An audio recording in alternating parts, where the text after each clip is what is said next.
Hey there, I'm Kim Anderson from KimAndersonConsulting.com, and this is the video version of my podcast, Just Keep Blogging.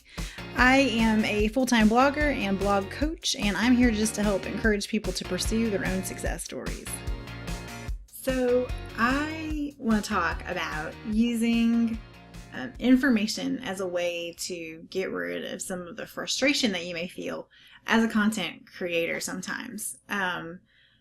It's just such a long game, often being a content creator and building an online business that way. And I think that a lot of people get easily frustrated. There's dips, there's ups, there's downs.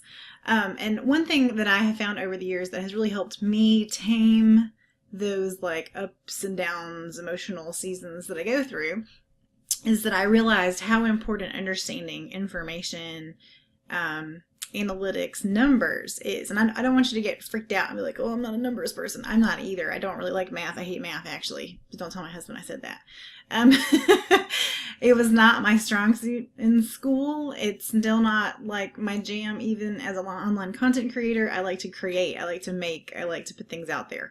I like the creative side. I'm not really the numbers person. But when I started looking at the numbers, it made me realize like, oh, I'm making forward progress, or oh, this should be tweaked, or oh, I'm not actually doing as bad as I think that I'm doing. Because I can't tell you how many people who will say like, oh, this was a terrible week, or like, my email opt-ins are crappy, or like, whatever, like my conversion rates are terrible.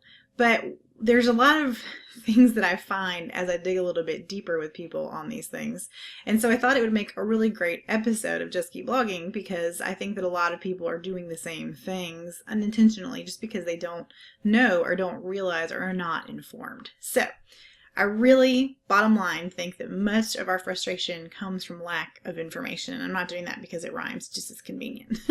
So the first thing that you can do to begin to push back some of the frustration that you may feel is to get your comparison information in line with stuff that makes sense. Okay, so first of all, like if you're looking at traffic or you're looking at, views, downloads, whatever it may be, one of the key things you want to do is not compare this month necessarily to last month or this month 2 months ago, but to be able to compare this month to this month last year. So if it's February, of 2018, you want to be able to compare it to February of 2017. If it's, March of 2019, you want to compare it to March of 2018. Because those are important because of seasonal things, because of user things. Like there's so many variables. And so the most accurate comparison for yourself to see if you're moving forward or if you're making progress, to like just have information that gives you things to help you make informed decisions, because sometimes you're going to get to a point where you don't grow that much anymore. Like you're just on autopilot and things stay pretty consistent. But being able to compare those things can help you make a decision about whether you're growing, whether, you've kind of hit a plateau. Like all these things matter. So comparing this month to last month last year gives you information that's like seasonally appropriate. You can see if there's been any spikes. So like, let's just say this year, March of this year was better than March of last year. Well, congratulations, you've grown. But let's say that March of this year was not better than March of last year. Go back to analytics that you have available and see what might have caused that difference. Was it, this one particular post just really took off on Pinterest because some big Pinterest person shared it, or some huge Facebook person shared it, or it got shared on some website or something like that? Like looking at that data, which is what makes Google Analytics and things like that just amazing, is because you can actually kind of see what the changes were. So for instance, let's say you have one post that does really well in March, and this month you see that, like, let's say your top post for March of this year had like 3,500 views. Let's say that's the number, okay? So you go back to last year at the same month and you realize that that post also had, maybe 3,400 or 3,300 views. And then from last year, there was this post that sort of unexpectedly took the #1 spot that month, and it had like, 5,000 views. But that's not the case this month. Well, it could be, something that you want to go check on and just make sure that the post is actually like still live or loaded or working or functioning. But it also could just be a fluke thing where last year that particular post got shared in some way and it really took off. And that's why you've got to go a little bit deeper than the surface number. So even if you compare, this month to last month, if you see that, not last month, but that month last year, and you see that the numbers are a little bit off in a way that you weren't expecting it, go back and really just see like what changed. And if it was better this month, look and see what changed. Was it that you had new content that took off this year, and so something else took that number one spot and drove that traffic? These are all things to know because they help you make informed decisions. They help you kind of understand what's going on with your blog, with the life of your blog, all those things. And that's very, very important. So again, don't necessarily compare this month to last month. Go back to last year. And if you're like, well, I don't have data for last year, then that's okay. As long as you feel like you're consistently making forward progress. Remember that there are ebbs and flows to what we do. I call them riding the waves. So where this month could be like worse than last month, it doesn't matter. Hold on. Because if you're riding the waves and you're continuing to put out content, you're continuing to do what you know you're supposed to do in implementation, it's going to pick back up. And that's just kind of the nature of the business that we do. It comes in waves. So sometimes there's things that you can't control that happen. And we'll get to that a little bit later. For right now, I want to talk about also, when you're looking at analytics, just note that there are seasonal shifts. There's spikes from things you can't necessarily control. And the analytics are really good indicators of like what's going on. And if you're using something like Google Analytics, you can go down some pretty deep rabbit holes to see kind of what's happening with various things. So that's what makes it a very powerful tool. So if you haven't gotten your hands dirty in something like Google Analytics, you totally should, because it's going to be a huge help to you. 3, I want you guys to consider calculating conversions, like and understanding what those numbers mean, right? Because I have so many people that are like, well, my email options are just not working. And I'll say, okay, so tell me why they're like, what data do you have that backs up that statement that you're making? And oftentimes they'll be like, I don't know, I've only gotten 2 signups. And then I'll say, well, how many people have seen the opt-in form? And then they start moving around and shuffling around and start digging into like their email service provider, things like that. But it's like they just look at the surface information and they never dig any deeper to see what's really going on. And if you're going to start digging deeper, you also should kind of have an understanding of what's normal for your industry. So when you do a little bit of research about online business and stuff, there's generally like numbers that they throw out that are kind of like considered industry standard. And I just use those because it's easier than, like stressing about it or digging around about it. Like it's just a good general number. So for me personally, when I'm looking at email opt-ins, I'm hoping to have 1 to 1.5% of the people who come to my website opt into my email list. So if I look at those forms within ConvertKit or MailerLite or Aweber or whatever you're using to collect emails for your business, if those forms are indicating that you're getting more than 1% of the people that are coming to your website or signing up for your email list, that's pretty normal. That's not a bad number. If it's 0.5%, you may want to tweak things, and we're going to talk about that too. But when it comes to sales pages and things, like for me, I'm looking that, when I look at what the internet tells me is industry standard, like conversions on a sales page is like 2.35%, and anything above that, just gets better and better and better. And so when I look at conversions on a sales page to know whether the sales page is effectively working or not, if I can say, okay, 10 people bought this workbook and 100 people have seen this page. Okay, 10 divided by 100 is 10%. And that's really, really good for conversions. And so then I can be happy about it. But for me, just to be like, oh, I've only had 10 people buy this. Well, what does that mean? Like, how do you calculate that? And that's why understanding how many people have seen the page, how many people have seen your opt-in, how many people have visited your website, like that all matters. Because I have people all the time who are like, well, I've only had 2 signups this week. And I'll say, okay, well, how many people have seen your opt-in form? And maybe they'll say, I've had 80 people sign up. And then I'm like, oh, that's really, really good, because 2 out of 80, and then you do the percentage on that, right? Like that's actually good. And sometimes people will be like, well, I haven't had anybody sign up.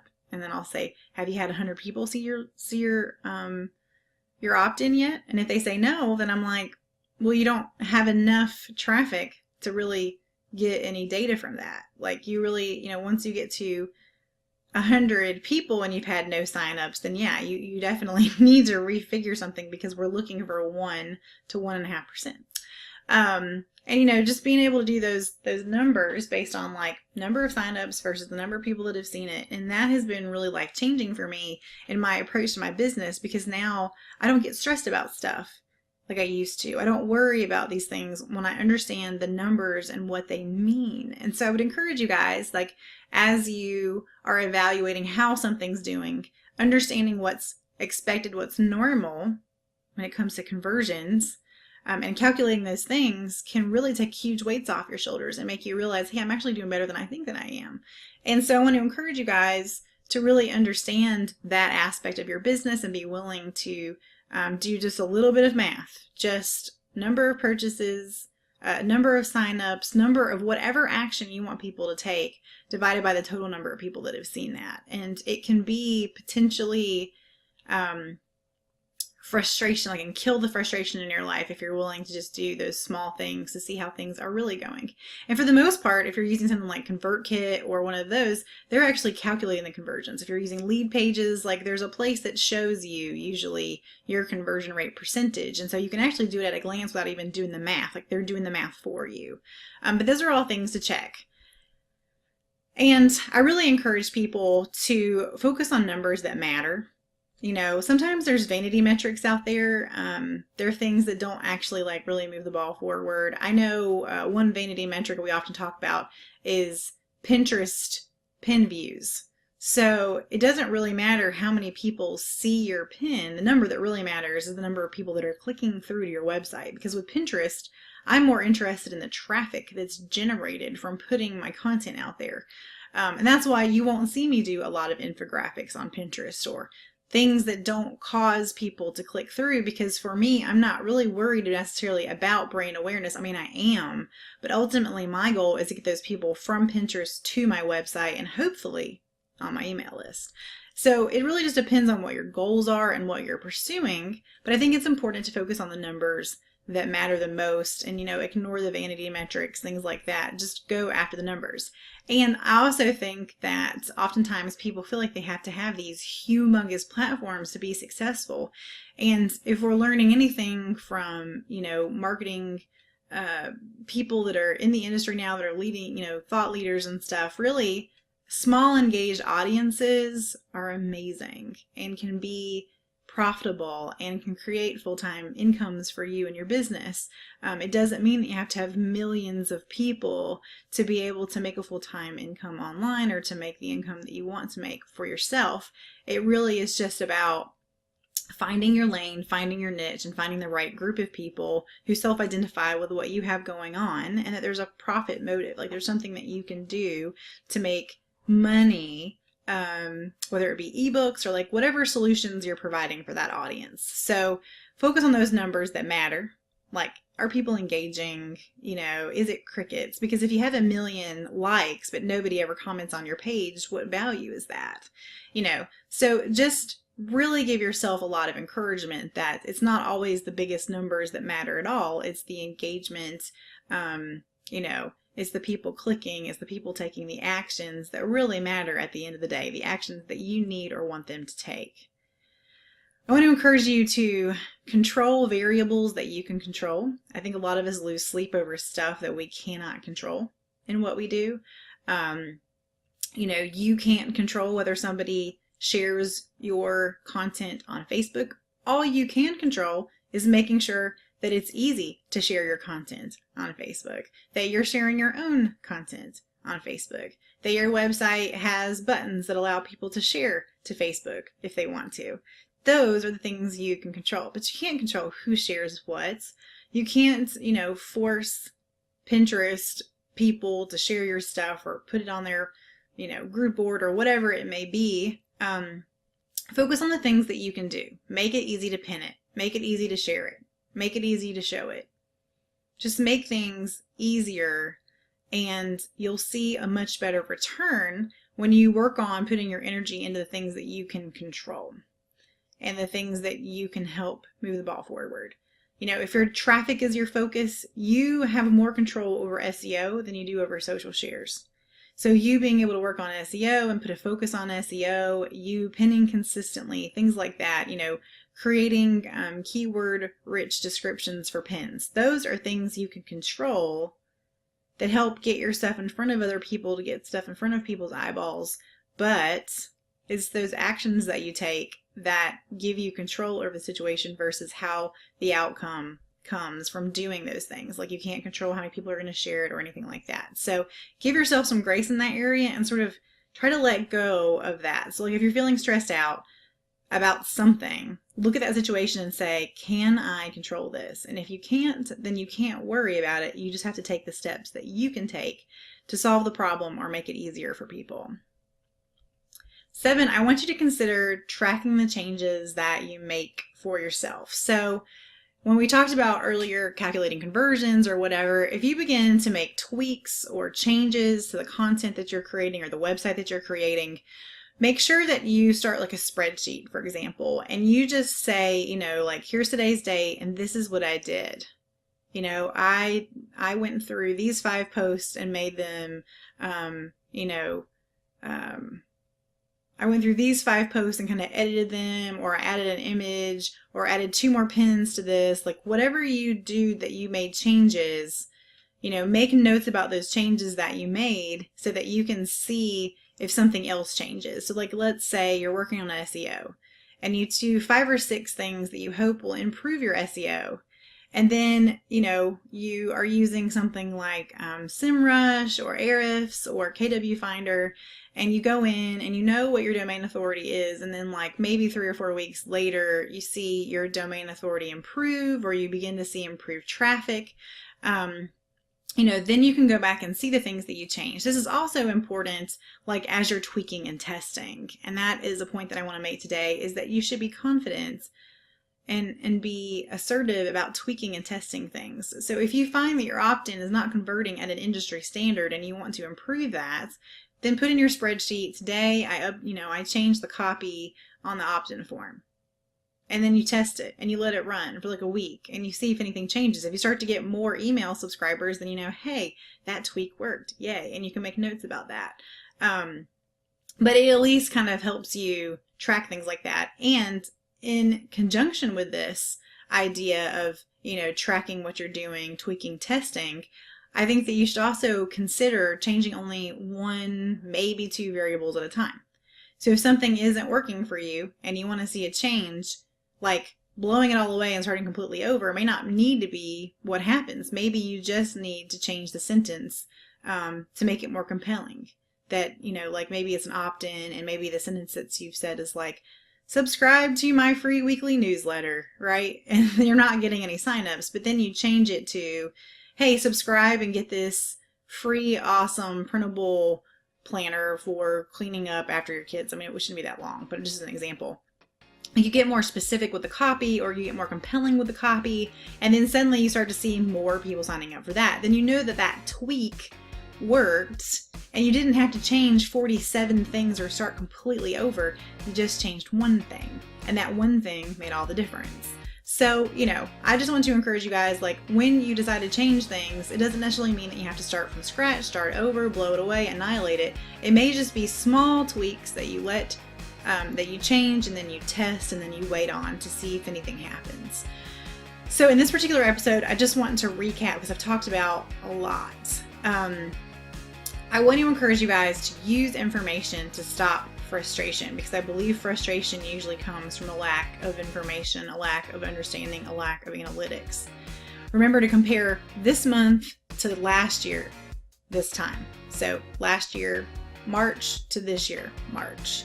Be sure that you look at those analytics, look for anything that might have been a fluke thing that you couldn't control because some big blogger or Instagrammer or somebody shared something and it just took off. Look to see what's seasonal and be okay with that. Ride those waves. Calculate your conversions and understand what's normal for your industry. Like, what are those percentages? What is normal for what you do? Focus on the numbers that matter, like ignore vanity metrics. Focus on numbers that matter, that make a difference in your niche, in your industry, whatever you're doing online. Control the variables that you can control and let the rest go. Consider tracking your changes. Consider only changing a few things at a time, and be comfortable tweaking and testing, because honestly, if you're going to be an online content creator, a lot of what you do is tweaking and testing, and that is frustrating as all get out, I know, to hear for a lot of people. But if you can just kind of lean into that and find it almost like a game, it can be pretty fun. It can make a huge difference in your business. And all these things combined, providing yourself with information to push away frustration is going to help you just keep blogging.